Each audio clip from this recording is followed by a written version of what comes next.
sahabat GKI Kayu Putih, bagaimana kabar Bapak Ibu sekalian di rumah?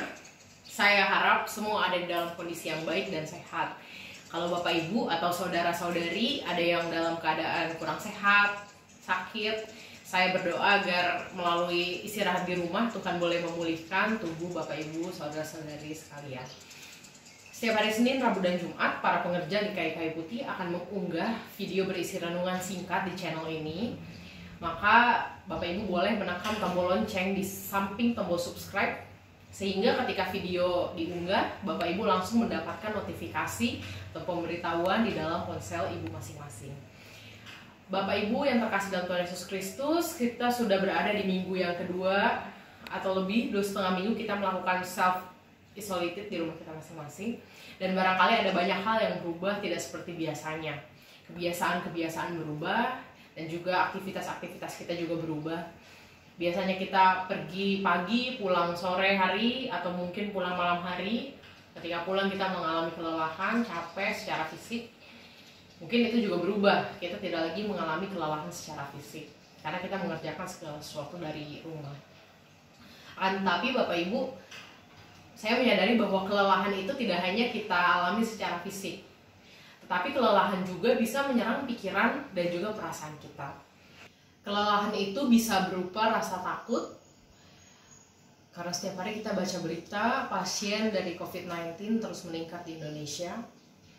Atau ada perasaan takut juga ketika kita mendengar sanak saudara kita mengalami sakit, sekalipun belum tentu sakit COVID-19, tetapi di zaman sekarang ini sakit batuk pilek pun itu menjadi sangat mengerikan.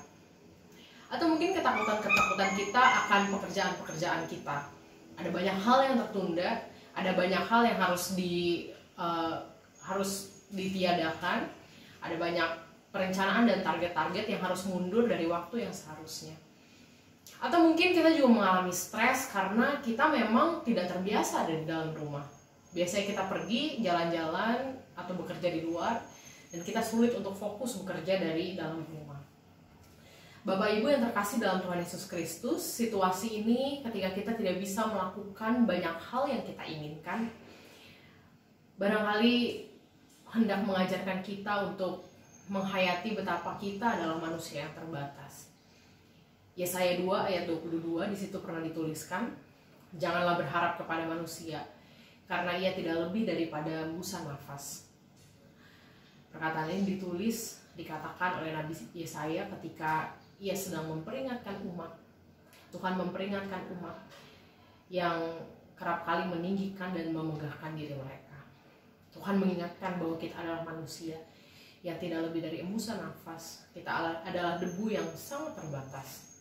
Dan pada saat ini pun kita merasakan ada banyak hal yang kita ingin lakukan, tetapi ternyata tidak bisa kita lakukan. Kita terbiasa mengejar kesempurnaan, kita terbiasa mengejar target-target kehidupan, tetapi saat ini kita harus menerima bahwa kita tiba pada situasi di mana semua berjalan tidak sesuai dengan keinginan kita. Namun demikian Bapak Ibu, sekalipun kita terbatas, sekalipun kita dikatakan tidak lebih dari hembusan nafas, kita juga perlu mengingat bahwa Tuhan tetap menjaga kita. Hembusan nafas yang ada di dalam diri kita adalah hembusan nafas Tuhan yang memberikan kehidupan dan juga yang melindungi menjaga kita. Sekalipun banyak hal yang tidak tercapai, sekalipun ada banyak hal yang tidak bisa kita lakukan, tetapi Tuhan masih menyediakan berkat-berkat yang masih kita nikmati sampai pada saat ini. Saya yakin selama 2,5 minggu ini barangkali Bapak Ibu juga menemukan aktivitas-aktivitas baru yang sebelumnya Bapak Ibu belum lakukan. Mungkin Bapak Ibu mulai membaca buku di rak buku yang belum sempat terbaca, atau memasak resep-resep baru yang belum pernah dicoba, atau Bapak Ibu juga memiliki waktu yang lebih bersama dengan keluarga sehingga mengenal karakteristik anggota keluarga lebih dalam lagi. Bapak Ibu yang terkasih, kehidupan kita tetap berjalan di dalam lindungan kasih Tuhan. Ada banyak yang tidak bisa kita raih, tetapi Tuhan memberikan hal lain yang tetap bisa membuat kita bertahan hingga saat ini. Pun jika Bapak Ibu dalam kondisi yang kurang sehat atau ada sanak saudara yang kurang sehat, percayalah di tengah keterbatasan kita sebagai manusia, Tuhan tetap hadir menjaga dan melindungi kita. Ini adalah waktunya kita untuk berserah, bukan kepada kekuatan kita sebagai manusia, tetapi kepada kekuatan Tuhan yang menjaga kita hari demi hari. Tuhan Yesus memberkati, sampai jumpa.